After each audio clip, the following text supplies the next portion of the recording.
Urdu news Bharat کے ذریعے سے نیا سال کے حوالے سے کچھ باتیں عرض کرنی ہے۔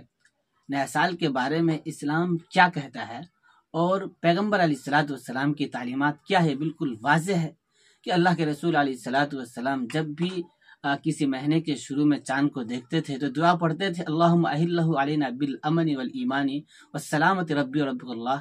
الفاظ مختلف ہیں لیکن اس میں اللہ کے رسول دعا کرتے تھے، اے اللہ یہ مہینہ ہمارے لیے امن و سلامتی اور خیر کا باعث بنائے۔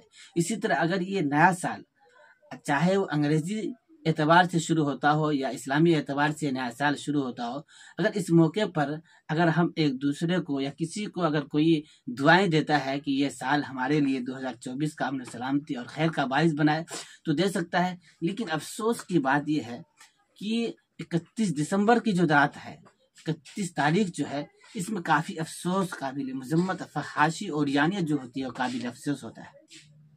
لیکن اس رات کی جو 31 دسمبر کی جو رات ہے، ٹھیک رات 12 بجے کا لوگ انتظار کرتے ہیں اور پھر ہاتھ میں شراب کی بوتلیں ہوتی ہے، جیسے 12 بجتا ہے گھٹا کر شراب پیتے ہیں اور اس میں لڑکیاں بھی ہوتی ہیں، پھر وہ ڈانس کرنے لگ جاتے ہیں۔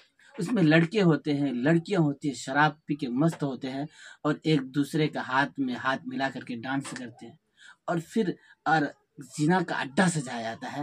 اور اس میں ایسے نوجوان لڑکے ہوتے ہیں جو پہلی مرتبہ اس رات میں شراب پیتے ہیں کہ نیا سال ہے، کبھی انہوں نے نہیں پی، اور کچھ ایسی معصوم لڑکیاں جن کی عزتوں کے ساتھ کھلواڑ کیا جاتا ہے۔ قابل افسوس، قابل مذمت ہوتا ہے، لیکن افسوس ہے کہ ہمارے رسول اللہ صلی اللہ علیہ وسلم کی تعلیمات سے کتنے دور ہیں لوگ۔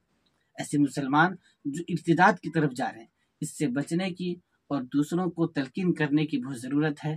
اس لیے تمام مسلمانوں سے اپیل ہے کہ ایسی گندی حرکتوں سے باز رہے۔ نیا سال اسلامی تعلیمات میں بالکل منانے کی اجازت نہیں ہے، صرف آپ ان کو دعا دے سکتے ہیں کہ یہ سال ہم سب کے لیے خیر کا، امن کا ذریعہ بنائے۔